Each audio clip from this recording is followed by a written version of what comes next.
말씀을 잘 경청하시기 바랍니다. 한 부자가 있어 자색 옷과 고운 베옷을 입고 날마다 호화롭게 즐기더라. 그런데 나사로라 이름하는 한 거지가 헌데투성이로 그의 대문 앞에 버려진 채 그 부자의 상에서 떨어지는 것으로 배불리려 하매 심지어 개들이 와서 그 헌들을 핥더라. 이에 그 거지가 죽어서 천사들에게 받들려 아브라함의 품에 들어가고 부자도 죽어 장사되며 그가 음부에서 고통 중에 눈을 들어 멀리 아브라함과 그의 품에 있는 나사로를 보고 불러 이르되 아버지 아브라함이여 나를 긍휼히 여기사 나사로를 보내어 그 손가락 끝에 물을 찍어 내 혀를 서늘하게 하소서. 내가 이 불꽃 가운데 괴로워하나이다. 아브라함이 이르되 예 너는 살았을 때 좋은 것을 받았고 나사로는 고난을 받았으니 이것을 기억하라. 이제 그는 여기서 위로를 받고 너는 괴로움을 받는다. 이뿐 아니라 너희와 우리 사이에 큰 구렁텅이가 놓였어. 여기에서 너에게 건너가고자 하되 갈 수 없고 거기서 우리에게 건너올 수도 없게 하였느니라. 이르되 그러면 아버지여 구하노니 나사로를 내 아버지의 집에 보내소서. 내 형제 다섯이 있으니 그들에게 증언하게 하여 그들로 이 고통받는 곳에 오지 않게 하소서. 아브라함이 이르되 그들에게 모세와 선지자들이 있으니 그들에게 들을지니라. 이르되 그렇지 아니하나이다. 아버지 아브라함이여 만일 죽은 자 가운데서 그들에게 가는 자가 있으면 회개하리라. 이르되 모세와 선지자들에게 듣지 아니하면 비록 죽은 자 가운데서 살아난 자가 있을지라도 권함을 받지 아니하리라 하셨다 하시니라. 아멘. 우리 성도님도 오늘 읽은 말씀으로 모세와 선지자들에게 듣지 아니하면 이라는 제목으로 말씀을 나누고자 합니다. 오늘 우리가 읽은 본문은 복음의 도리를 이해하는 데 있어서 매우 중요한 본문입니다. 왜냐하면 이 본문은 신자들에게 이 지옥, 오늘 본문에는 음부라고 되어 있는데 지옥에 대해서 거의 유일한 교훈을 주고 있기 때문입니다. 우리의 예상과 다르게 성경은 지옥에 대해서 거의 침묵하고 있습니다. 특별히 구약을 보면 지옥에 대한 가르침을 거의 찾을 수가 없습니다. 이와 같은 이유 때문에 오늘날 소위 자유주의 신학자들은 아예 지옥을 부인하거나 아니면 지옥을 상징으로 보는 거죠. 오늘 읽은 말씀도 그냥 하나의 비유, 실제로 있는 게 아니라 비유나 상징으로 이해를 합니다. 또 보수적인 교회들은 지옥을 믿기도 하지만 실제로 믿지만은 오늘날에는 보면 이 지옥에 대한 가르침을 거의 전하고 있지 않습니다. 그러니까 지옥 없는 복음, 또 심판 없는 은혜, 이걸 너무 강조하고 있습니다. 그러다 보니까 그 결과 너무 복음이 가벼워지고 복음의 능력은 힘을 잃어가고 있는 것 같습니다.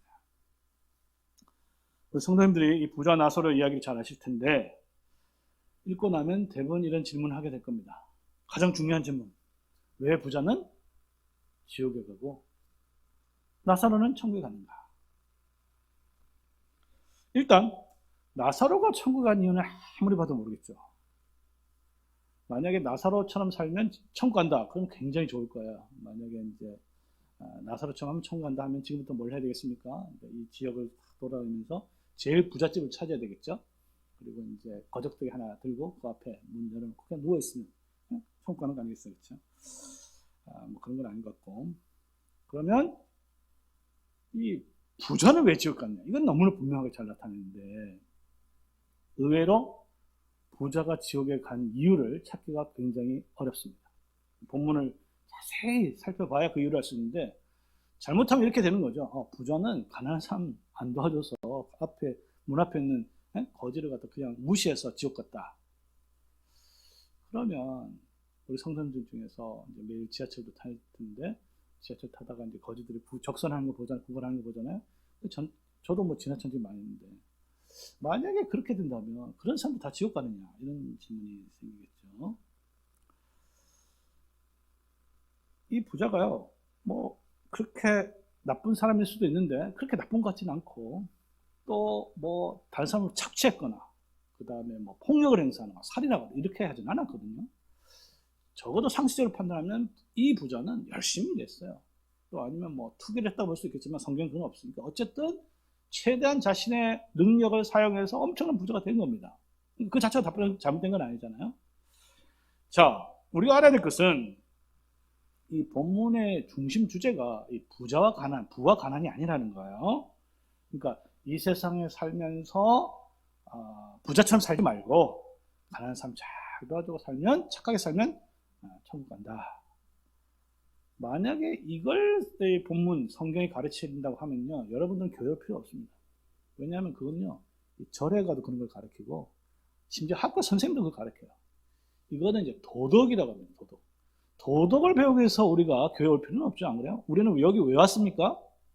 도덕 배우러 온 게 아니고 하나님의 말씀, 복음을 듣기 왔기 때문에 오늘 이 말씀 속에서 우리가 복음을 들어야 우리가 살 수 있는 거예요. 그러니까 도덕을 가르치는 게 아니다. 그러면 이 본문에서 부와 가난은 복음을 전하기 위한 수단이에요, 수단. 수단에 집착하면 안 되죠. 수단을 통해서 이 성경 말씀이 전하고자 하는 중심 메시지를 우리가 한번 살펴보아야 하겠습니다. 일단 오늘 본문을 보면 이제 극단적 대비가 나와 있죠. 두 사람인데 한 명은 부자이고 다른 한 사람은 가난한 사람인데, 부자 이름은 우리가 몰라요. 근데 가난한 사람은 이름은 나와 있죠. 나사로입니다. 나사로. 거지라고 되는데 이제 정확한 표현은 이제 프토코스라고 하는데 가난한 사람이라는 뜻이에요. 가난한데 어느 정도 가난하면 다른 사람의 도움을 받아야만 살 수 있는 사람이 바로 이 프토코스입니다. 오늘 본문에도 그렇죠. 이렇게 거지도 다른 사람이 줘야 먹고 살 수 있는 그런 사람이었습니다. 근데 이 단어가 누가복음에서는 한 번도 부정적인 의미로 사용되지 않았습니다. 그러니까 적어도 누가복음에서는, 다른 성경은 다른데 누가복음에서는 기본적으로 부자는 좀 부정적으로, 그리고 가난한 사람은 긍정적으로 묘사되고 있습니다. 대표적인 게 이제 누가복음 4장이죠. 복음이 누구에게 전파됐느냐? 복음이 가난한 자에게 전파됐다. 이유는 하나님의 말씀인 이사야 61장의 말씀을 성취하기 위해서입니다. 성령이 왜 임하느냐? 가난한 자에게 복음이 전파되기 위해서였습니다. 오늘 본문에도 그렇게 가난한 자들은 긍정적으로, 부자는 부정적으로 묘사되고 있는데 굉장히 생생하게 묘사하고 있어요. 보통 이제 우리의 삶의 필수적인 의식주라 하잖아요. 의식주. 이 세 가지 요소에서 굉장히 대비를 보이고 있습니다. 부자가 입은 옷을 한번 보면 자색 옷과 고운 베옷을 입었다. 이렇게 되어 있죠. 이것은 이제 옷을 만드는 이제 재료를 이제 특별한 귀한 재료를 언급하는 것인데, 이것은 이제 우리가 자색 옷, 고운 옷 뭐 이렇게 하면 감이 안 잡히는데, 이걸 갖다 오늘 우리에게 이제 맞게 표현을 한다면, 저기 백화점, 잠실 백화점 큰 거 있잖아요. 거기 가보면 이제 명품 있잖아요. 옷을 보면은 가격대가 굉장히 크잖아요. 수백만 원, 수천만 원짜리 그와 같은 듣도 보도 못한 그런 명품 옷을 입었다. 이렇게 생각하면 되겠습니다. 반대로 나사로는 어떤 옷을 입었느냐? 나사로 옷은 이야기에 나오지 않지만 사실 이제 이 표현을 보면 헌대를 앓고 있다, 헌대로 뒤덮였다. 그러니까 이거는 정확하게 문자적으로 표현하면 상처 투성이를 갖다 입었다는 뜻이에요. 너무나 대비가 되는 거예요. 하나는 명품 옷을 치장을 하고 있고, 하나는 이 헌대투성이로 옷을 입는 그런 삶을 살아가고 있습니다. 먹는 것을 보면 부자는 이제 날마다 잔치를 했다. 날마다 잘 먹었다. 사실 잘 먹어도 날마다 잘 먹기 쉽지 않잖아요. 날마다 잔치하고, 예를 들어서 헐리우드 배우들처럼 잔치를 하고 잘 먹고 그렇게 살았다는 것입니다. 반면에 나사로는 먹을 게 없어가지고 부자의 상에서 떨어지는 것, 그것도 누군가가 이거 갖다 줘야만 먹을 수 있었습니다. 그 다음에 집을 보면, 집은 거기 대문이라는 단어가 나와요. 대문이야말로 이 부자의 집을 표현하는 단어인데 엄청나게 큰 문이고, 따라서 그 집도 굉장히 크다는 걸 알 수 있겠죠. 우리는 요즘에 이제 대부분 다 아파트에 사니까 대문 있는 집이 거의 없잖아요. 그렇죠? 근데 이제 제가 미국에서 이제 한 10년간 유학 생활했는데 거기는 이제 다 하우스. 집이라면 우리는 다 아파트를 생각하는데 거기 이제 하우스가 집이고 이 아파트는 집단 거주지 형태의 어떤 뭐 시설 뭐 이런 비슷한 개념에서 조금 다른데 우리는 너무 아파트를 좋아하는데 하우스라는 게 이제 그렇죠? 적어도 마당이 있어야 되고 뒷뜰이 있어야 되고 잔디밭이 있어야 되고 땅을 이게 이제 진짜 하우스죠. 근데 이제 이 친구는 엄청나게 큰 집, 대문이 있었습니다. 제 친구, 호주에서 온 친구는 자기 대문이 여기다 하면서 이제 이야기를 하고 드라이브를 해서 50km 가니까 자기 집이 나오는 진짜 큰 집. 굉장히 큰 부자죠. 땅이 엄청난 거죠. 자, 근데 나사로는 집 하나가 없는 거죠. 집이 없어서 그냥 대문 앞에서 그냥 죽치고 그냥 살았다. 이렇게 볼 수 있습니다. 그러니까 이 세상의 삶이 너무나 불공평하다. 더 나아가서 하나님의 자녀들도 교회에 같이 있는 하나님의 자녀들도 똑같이 엄청난 불공평성에서 살고 있다. 사실이잖아요. 자, 근데 이 세상에 이렇게 불공평한데 그래도 공평한 게 다 하나가 있는 것이죠. 오늘 본문에 보면 그 공통점이 뭡니까? 이렇게 불공평한데 공통점이 그래도 하나가 딱 있어요. 그건 뭐냐면 죽음이라는 것이죠. 다 죽는 거죠. 죽음 앞에는 모두가 다 절대적 평등이라는 것입니다.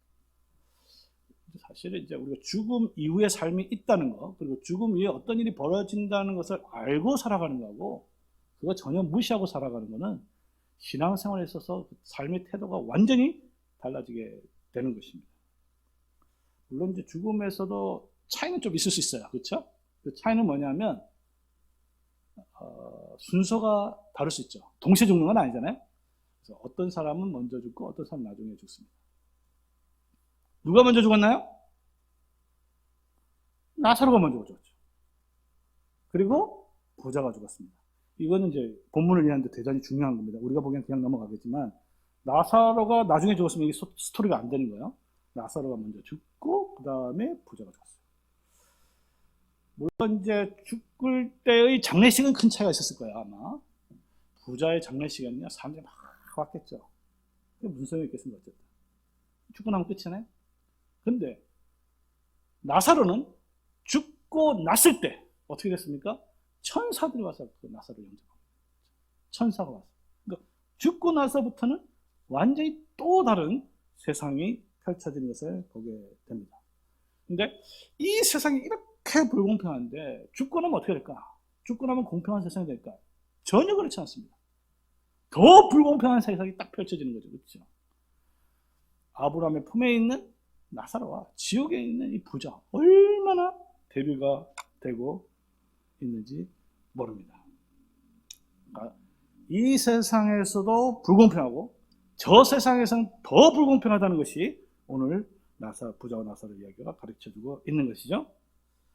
낙원에 갔다 이렇게 되어 있는데 사실은 이제 이 나사로가 간 정확한 위치는요. 낙원이고 더 정확한 장소는 이제 아브라함의 품이죠. 아브라함 품.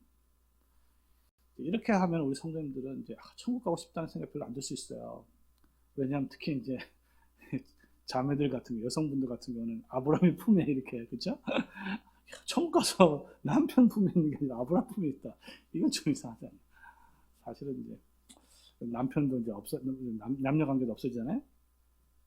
자, 근데 중요한 건 뭐냐면 이 아브라함의 품 했을 때 품이라는 단어가 중요합니다.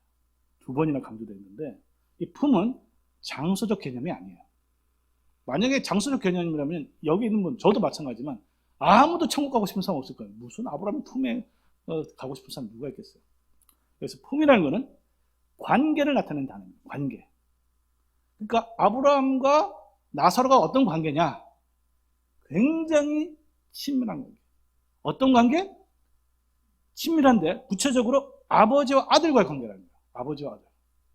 이게 이제 요한복음 1장에도 잘 나타났습니다. 독생하신 그 성자께서 아버지의 품에서 나셨다. 아버지 품.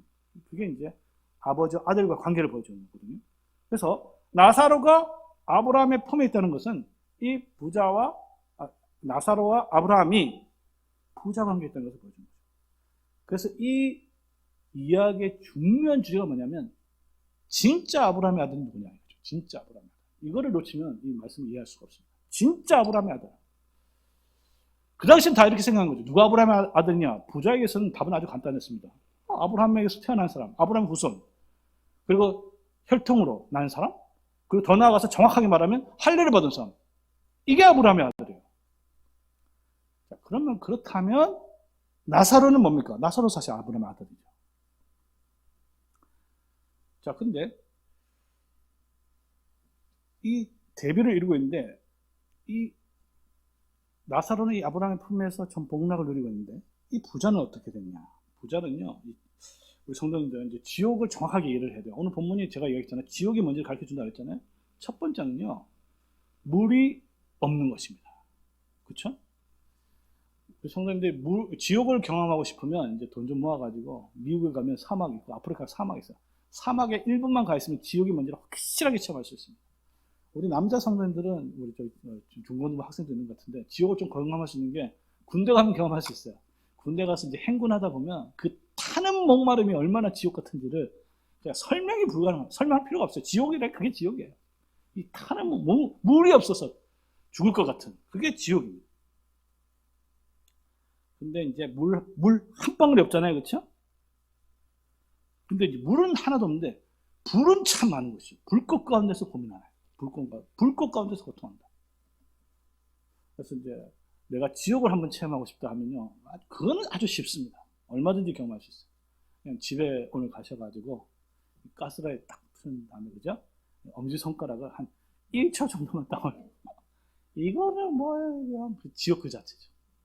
이게 지옥. 불꽃 가운데서 고통스러워. 근데 이제 조금 제가 주목한 건 뭐냐면, 불꽃 가운데서 어디가 가장 고통스러우냐? 어디가 가장 고통스럽습니까? 혀가 가장 고통스러워요, 혀가. 저는 이건 이유가 있다고 봐요. 우리가 인간들이 이 세상에 살면서 죄를 지을 때 주로 뭘로 죄를 짓습니까? 입으로 죄를 지어요. 혀로 죄를 지어요, 혀. 물론 어떤 사람은 손으로 하는 경우는 있지만, 물론 요즘에는 인터넷 이게 막 타이핑 치면서 댓글 달면서 공격하는 건 있지만, 기본적으로 말로, 혀로 욕하고, 거짓말하고, 뒷담화하고, 뒤에서. 그러니까 이 학교 다니다 보면 이 아이들이 이런 소위 말 왕따죠. 이건 지옥이죠. 그러니까 지옥 가면 그 친구들은 반드시 혀가 고통받게 돼 있어요.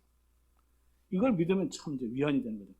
나를 공격하고 나를 거짓말하고 모략하는 모든 자들이, 야, 저 친구는 지옥 가면 저 혀가 확실하게 고통받는다. 이게 얼마나 큰 위로가 되겠어요, 그렇죠?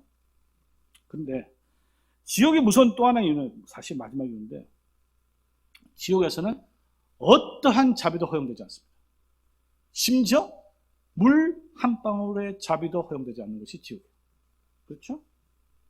근데 더 무서운 게 있어요. 그건 뭐냐면, 지옥에서는 두 번째 기회가 없습니다.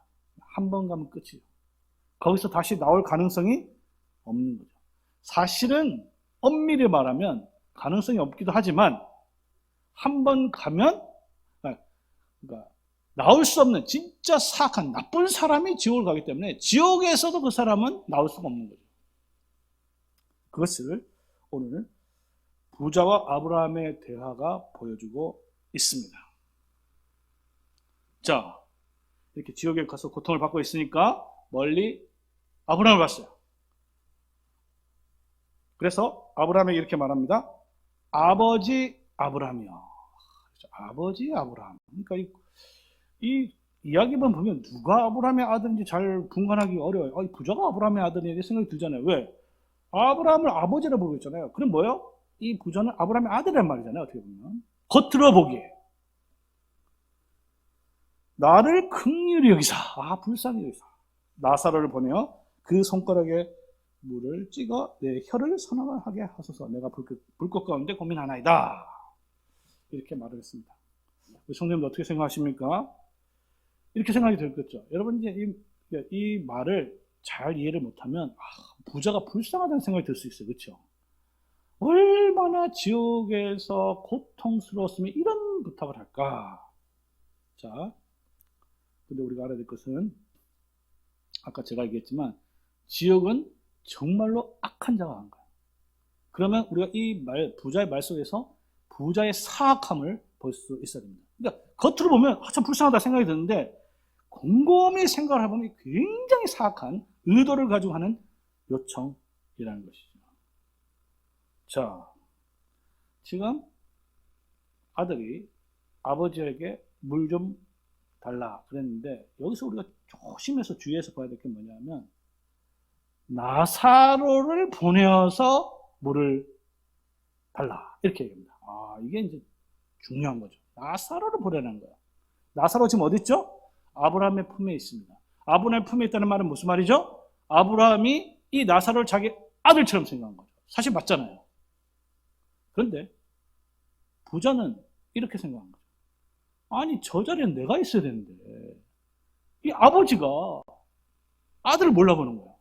그러니까 이 말은 뭐냐면 아버지 지금 제정신입니까? 라는 말이 들어있어요. 아들도 몰라보는 치매 걸렸습니까? 이런 것도 될 수 있고 아들도 못 보는 아들 지금 어떤 상황인지 한번 보라고 지금 그 말이죠. 아들이 그렇게 했으면 당연히 도와줘야 되는 거 아니냐. 도와줄 마음이 없으면 굉장히 무책임한 아버지고 도와주고 싶지만 도와주지 못하면 무능력한 아버지 아니냐. 그게 바로 나사로를 보내어서 라는 말에 담겨져 있는 거죠. 근데 솔직히 이게 말이 안 되는 게 자기는 이 세상에 있으면서 물론 성경에 명확하게 나타나 있지 않지만 나사로에 대해서 뭐 긍휼을 베푼 거 없거든요. 이 세상에서는 한 번도 그렇게 한 적이 없는데 계속 제대로 대접도 하지 못했는데 아버지가 쉽게 말하면 내가 사업을 하다가 막 쫄딱 망했는데 평소에 내가 한 번도 도와주지 못한 사람을 아버지가 좀 아니까 아버지한테 부탁을 해서 저 친구한테 좀 말해가지고 나한테 돈 좀 빌려달라. 빌려주게 하더라. 그렇게 부탁하고 있는 거예요. 그게 말이 되는 거예요. 지금 부자가 그렇게 이야기하고 있습니다. 그러니까 부자에게서 지옥에서 이 고통보다 더 큰 부자가 정말로 감당하기 못하는 이 고통은 뭐냐면요. 이 육체적 고통이 아니에요. 정신적 고통. 그 정신적 고통은 뭐냐면 저 자리는 내 자리인데 딴 놈이 그 자리를 찾아가는 거예요. 이거는 절대 내가 감당이 안 된다.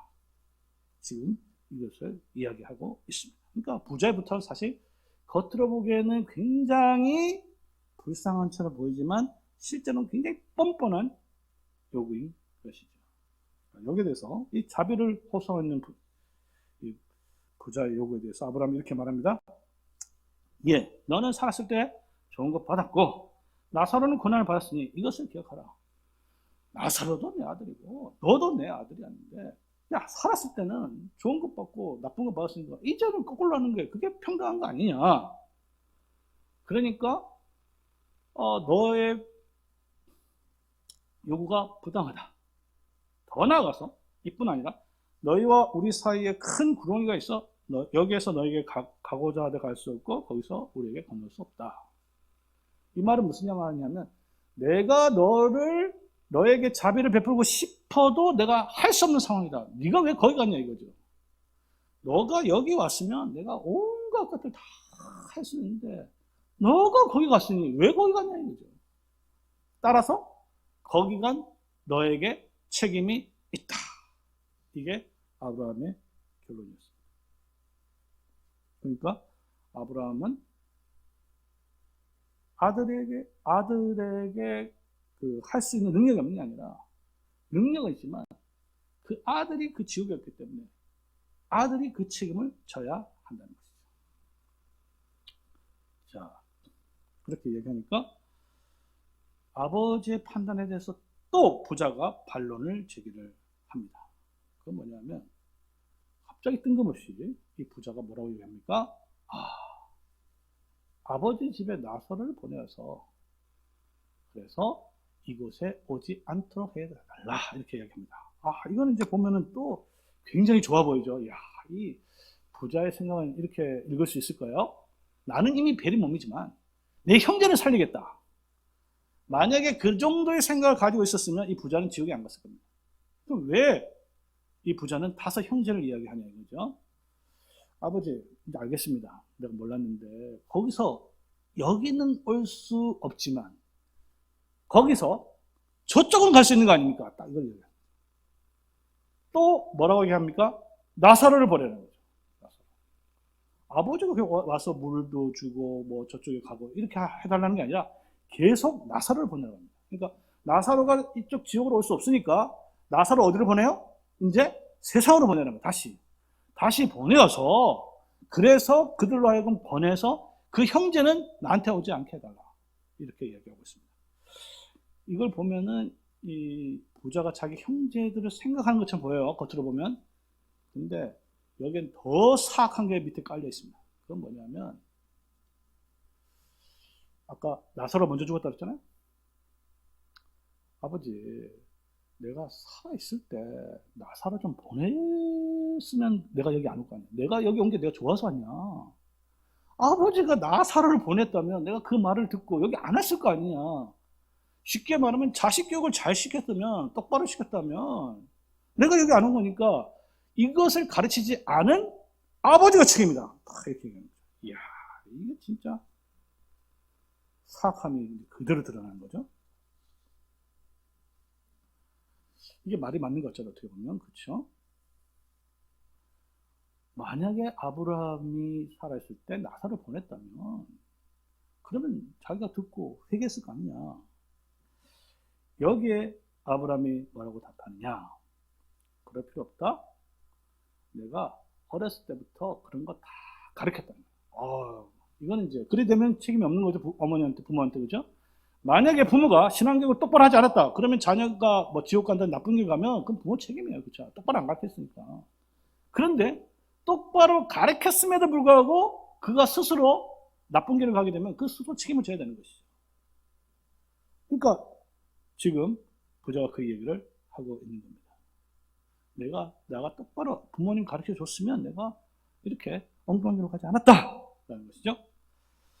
근데 아브라함은 이렇게 얘기합니다. 내가 평소에 이미 다 가르쳤다. 왜냐? 모세와 선지자를 통해서 다 가르쳤다 이거죠.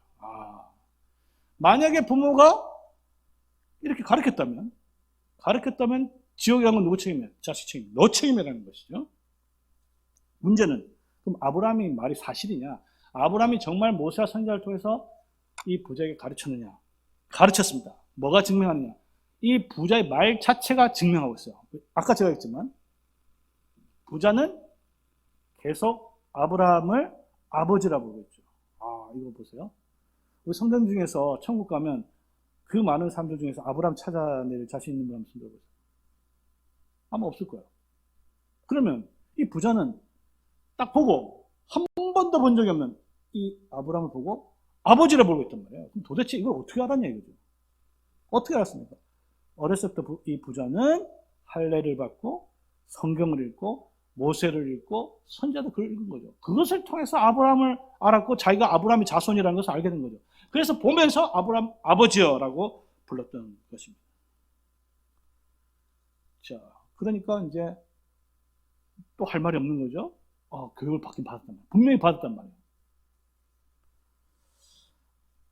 그런데도 불구하고 이 부자는 끝까지 또 저항을 합니다. 아버지, 그렇지 않다. 만일 죽은 자 가운데서 그들에게 가는 자가 있으면 회개할 것입니다. 이렇게 반론을 제기합니다. 아버지, 이제 생각해보니까 내가 교육을 받긴 받았네요. 진짜 잊어버렸는데 이제 생각해보니까 교육을 받기는 받은 것 같다. 문제가 뭐냐? 아버지 교육 방식 틀렸다. 교육을 하려면 똑바로 해야 될 거 아니에요. 교육을 하면 효과적으로 해야 되지. 모세와 선지자라는 게 그렇잖아요. 모세와 선지자다. 어렸을 때부터. 이런 걸 가지고 가르치니 내가 어떻게 하나님을 제대로 믿을 수 있겠느냐. 교육을 정말 효과적으로, 능력 있게. 그건 뭐야? 죽은 사람이 일어나서 살아서 그렇게 증거를 해야 그게 제대로 된 교육이지. 무슨 이런 거 가지고 교육, 뭐 성경교육, 교리교육 이런 거 가지고 무슨 믿음이 생기겠느냐. 우리 성도님 이거 어떻게 생각합니까? 우리 성도님 지금 바로 제 옆에 있잖아요. 어떤 죽은 사람이 있다고 가정하고 그 죽은 사람이 실제로 일어났다 생각합시다. 그래서 들려주는 말하고 지금 제가 성경을 가지고 하나님의 말씀을 여러분들에게 증거하는 거하고 어느 게 더 효과가 있을까요? 이단들이 딱 그렇게 하는 거예요. 이단들이 이거 안 된다는 거예요. 이단들의 주장은 뭐냐면 이거 가지고 되는 게 아니라 죽은 사람이 일어나고 병자가 나타나고 무슨 기적이 일어나고 이렇게 해야 이게 진짜 믿음이 생긴다는 거예요. 굉장히 설득력 있게 들리는 거죠. 결국 이 부자가 사실 사탄인데 사탄이 이 부자의 입을 통해서 최종적으로 공격하는 게 뭐냐면 하나님의 말씀의 충분성입니다. 하나님의 말씀 가지고는 안 된다. 부족하다. 이게 사탄의 본성인 것이죠. 지금 사탄이 부자의 입을 통해서 그렇게 하는 것이죠. 여기에 대해서 아브라함이 최종적인 판결, 사실 이게 이제 대화지만 재판하는 거야. 변호사, 검사가 서로 변증하는 것을 갖다 이렇게 묘사한 것인데 최종적인 판결을 선언하는 거죠. 오늘 본문입니다. 마지막 절. 모세와 선자들에게 듣지 아니하며 이게 최종적 권위라는 거예요.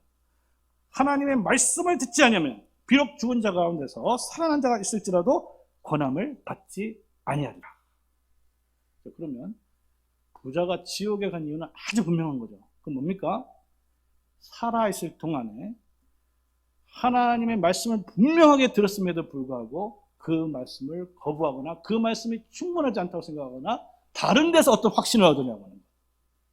그게 바로 사탄이라는 것이고 이 사탄은 지옥에 가서도 그 생각을 버리지 않습니다. 그렇기 때문에 그가 지옥에서도 끝까지 하나님의 심판을 원망하고 끝까지 이를 가면서 영원히 그렇게 살게 되는 것이죠. 그렇기 때문에 지옥은 영원할 수밖에 없는 거예요.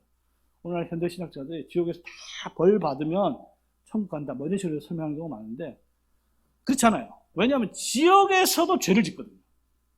여러분 지옥 가면은 이렇게 고통스러우면 회개할 것 같죠? 천만에 그렇지 않습니다. 지옥 가는 사람은 본성이 타락했기 때문에 이 세상에 살면서도 끝까지 하나님의 말씀을 공격하거나 하나님의 말씀 외에 다른 어떤 데서 확신을 얻거나 그렇게 하고 지옥에 가서도 마찬가지고 지옥에서도 하나님의 심판을 하나님의 판단을 불의하다고 끝까지 저주하면서 그렇게 고통스럽게 살게 되는 것이죠. 그래서 오늘 본문 말씀대로 모세와 선자들의 듣는 것이 최종적 결론이라는 것을 우리에게 가르쳐주고 있습니다. 말씀을 정리하도록 하겠습니다. 성도 여러분, 부자의 잘못이 뭐냐? 잘 알아야죠. 그는 어렸을 때부터 교회 다녔고 세례를 받았고 신앙교육 받았고 하나님 말씀 잘 들었어요. 그러나 그 내용 자체를 거부해버렸어요. 따르지 않는 거죠. 그대로 살질 않았어요. 자, 모세 선자를 통해서 아브라함이 누군지 알았습니다. 아브라함 어떻게 잘 알아요. 우리보다 더 잘 알았을 거예요. 자, 그러면 아브라함이 창세기 18장에 보면 이런 내용이 있어요. 어느 날 이 백세가 다 된 노인네가 떼약볕이 비치는 그곳에서 이렇게 쉬고 있었는데 저 멀리 자기 눈앞에도 아니에요. 저 멀리 있는 세 사람이 나그네 가는 걸 봤다. 어떻게 했습니까? 그 노인네가 뛰어갔어.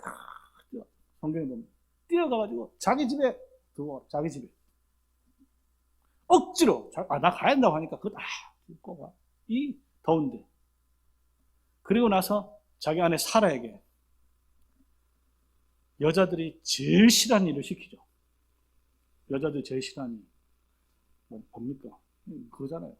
갑자기 아무 준비도 안 됐는데 친구들 막 데려와가지고 뭐 라면 하나 끓인 것도 아니고 이건 내놔 저건 내놔 막 빨리 해놔라. 아브라함이 준비한 그 식사는요. 그 양을 보면 내용을 보면 왕의 진수성찬을 차린 것과 비슷합니다. 그걸 차려서 그 세 명이 나그네에게 대접한 거예요. 그래서 부지 중에 천사를 대접했다는 얘기죠. 이게 아브라함이에요. 다 알고 있습니다. 이 아브라함을 다 알고 있음에도 불구하고 자기 집 바로 앞에 있는 이 나사로 뭐예요? 그와 같이 배웠으나 그대로 살지 않은 이 부자가 결국 지옥에 가게 된 것입니다. 오늘 말씀은 그래서 우리에게 큰 경고와 은혜의 말씀을 주는 것이죠. 자, 왜냐하면 우리보다는 모세와 선자가 훨씬 더 위대한 분이 계세요. 누구예요? 예수 그리스도죠. 예수님께서 모세와 선자도 더 확실하게 오늘날의 성령을 통해서 하나님의 말씀을 우리에게 들려주고 있는 것입니다. 지금도 말씀의 사역자 목사들을 각 교회에 보내셔서 참된 종을 보내셔서 지금 이 순간에도 하늘에서 성령을 통하여 말씀을 전하고 있는 것이죠. 이 말씀에서 확신 못 받으면요, 딴 길 없습니다. 이게 바로 부자 나사로 이야기가 우리가 가르쳐 주는 거예요. 왜? 모세 선자보다 더 큰 이가 여기 있는데 그 말씀을 거부한다면, 이 말씀에서 확신 없고 딴 데로 간다면 그거야말로 사탄인 것이죠. 따라서 교회가 해야 될 일이 무엇입니까? 그것은 뭐냐면 특별한 거 없어요. 때를 얻든지 못 얻든지 주의 말씀을 전하는 것 뿐입니다. 오늘날 온갖 이단들이 뭐 방언이니 치유니 예언이니 뭐 신사도 신천이 온갖 것들이 신자들을 유혹하는데, 그게 핵심은 뭐가 있냐면 모세와 선지자들 하나님의 말씀으로 부족하다는 게 그들의 본질적 요소인 것이죠. 특별한 기적이나 은사가 있어야 더 효과적이다 라고 가르치고 있습니다. 그런데 그게 듣기로는 굉장히 그럴듯한데 실제로는 그 의도는 하나님 말씀의 부족, 충무성을 공격하는 사탄의 주장이라는 것을 우리에게 너무나 분명하게 가르쳐주고 있습니다. 따라서 우리 성도들은 어떤 환경에도 흔들지 않고 오직 말씀 안에서 성령께서 말씀하신 이 말씀 붙들고 이 말씀대로 순종하고 살아가는 것만이 우리에게 유일한 복이 된다라는 것을 확신하면서 살아가는 복된 성도들 되시기를, 우리 좋은 신학교의 성도들 되시기를 성부와 성자와 성령의 이름으로 축원합니다. 아멘. 기도하겠습니다. 우리 하나님 아버지, 감사를 드립니다. 복되고 거룩한 이 날에 생명의 말씀을 주시니 감사합니다. 이제 이 말씀을 잘 이해하여 우리 마음에 새기게 하여 주시옵소서. 그리고 이 말씀을 살아계신 하나님의 말씀을 받게 하여 주시고 이 말씀에 전적으로 의지하게 하옵소서. 그리고 성령의 도움으로 이 말씀에 따라 순종하는 복된 삶을 살게 하여 주시옵소서. 그리고 때를 얻든지 못 얻든지 우리 주위에 있는 모든 이들에게 주의 말씀을 증거하는 증인의 삶을 살 수 있도록 도와 주시옵소서. 우리의 자녀들을 기억하여 주시옵소서. 참으로 어려운 이 시기에, 참으로 믿음을 찾아보기 힘든 이 시대에 우리 자녀들이 주의 말씀 안에서 정말로 경건하게 살 수 있도록 주님께서 보호하여 주시옵소서. 우리 주 예수님의 이름으로 기도를 드립니다. 아멘.